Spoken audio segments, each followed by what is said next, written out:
Allez, dernière partie de cet exercice 3 avec une des parties qui est peut-être un petit peu finalement la moins difficile, mais qui va permettre un petit peu de comprendre les dernières incompréhensions qu'on a. Donc on a deux molécules. Dans un premier cas, c'est un aldéhyde, hein, c'est le propanal, et dans le deuxième cas, eh bien, c'est le carbocation, là aussi, hein, eh bien, de l'éthane, du bromoéthane. Alors, regardons un petit peu ces deux molécules et regardons un petit peu ce qu'on peut avoir. Donc, sur la molécule A, on va avoir un effet mésomère qui sera moins M. C'est-à-dire le groupement aldéhyde va avoir tendance à tirer à lui le doublet pour faire dégager ici. Dans le cas du brome, on a au contraire un effet qui va être plus M. Au niveau des effets, donc on a un effet inductif du CH3 qui est un effet inductif plus I. Mais cette situation-là, on va l'avoir pour les deux molécules. Donc c'est pas ça qui finalement va les différencier, même si l'effet plus I en fait va les stabiliser. Ici au contraire, au niveau du brome, on va avoir un effet moins I et on aura un effet moins I ici. Alors, qu'est-ce qui va se passer? Est-ce que dans cette molécule-là, on peut avoir un effet mésomère? Bien non, quand on a une charge plus avec ici, on n'aura pas de forme mésomère.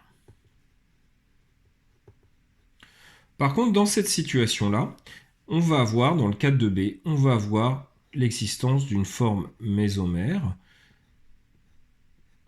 c'est-à-dire qu'ici, on a une charge positive, et vous pouvez avoir un des doublets qui arrive ici.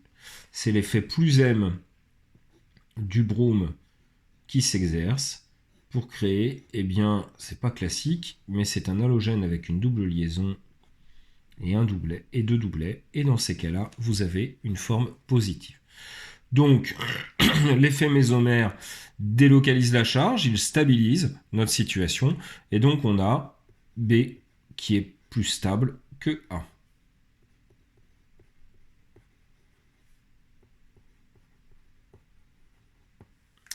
Dans la situation du carbanion, c'est une situation qui va être finalement assez identique. On peut d'abord reporter les différents effets. Ici, on a un effet plus I, cette fois-ci, qui est défavorable, mais comme pour le précédent, c'est pas ça qui va les distinguer. On a un effet moins I aussi, et dans les deux cas, c'est pas ça qui va les différencier. L'effet plus M ici n'est pas intéressant. Pourquoi? Parce qu'on ne va pas rajouter du doublet, on ne va pas rajouter des électrons à quelque chose qui a déjà trop d'électrons. Par contre, ici, l'effet -M va être intéressant pour l'aldéhyde, puisqu'on va pouvoir écrire une forme mésomère. Le doublet sera, l'électron va se mettre ici. Il va y avoir dégagement ici de façon à ce qu'il y ait toujours des carbones à quatre pattes. Et avec une situation qui est la suivante, un hydrogène ici, une double liaison là, et une forme négative ici. Donc on a une délocalisation de la charge négative. Vous avez la molécule A, qui est donc bien plus stable que la molécule B.